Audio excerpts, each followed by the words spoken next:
ሳይበር ሴኩሪቲ ከዲፖል ዩኒቨርሲቲ በማስተርስ የጨረሰው እንኳን ደስ ያለ ብላችሁ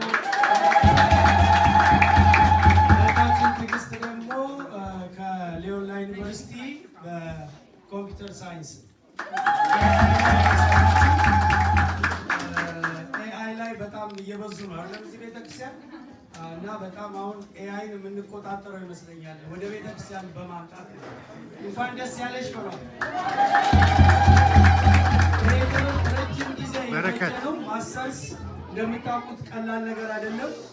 በጣም በሚገርም ኃላፊነት ቤትም 24 ሰዓት አገልግሎት አለ። በተለይ ደግሞ ዛሬ ለየት የሚያደርገው የሃይ ስኩል ግራጁዌሽን እንኳን እንደምታውቁት ምንድነው አዳራሽ ሙሉ ልዩ ዝግጅት አድርገን ነው የምናከብረው አይደል?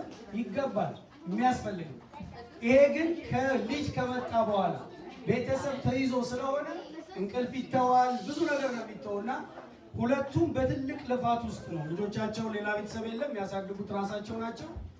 ስራም ቤት ደግሞ 24 ሰዓቱን ደግሞ በተለይ በእህቶች በኩል ያለው ብዙ ጊዜ ብዙ እህቶች የሚማሩ አሉ፣ በጣም ብዙ ግን ፋይናላይዝ አድርገው የመጡ የመጀመሪያዋ ልጅ እንግዲህ ብቻዋን ነች አይደለም አሉ ብዙዎቹ የመጨረስ ተምሳሌት ነችና እንኳን ደስ ያለሽ እንኳን ደስ ያለሽ።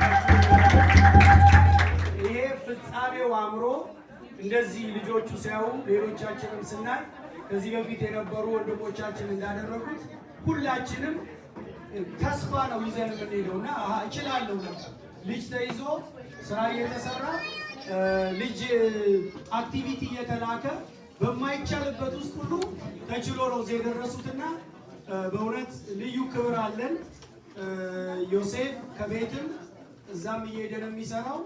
ቤት በሚሆንበት ጊዜ ልጁን አክቲቪቲ ሊያመጣ ይችላል።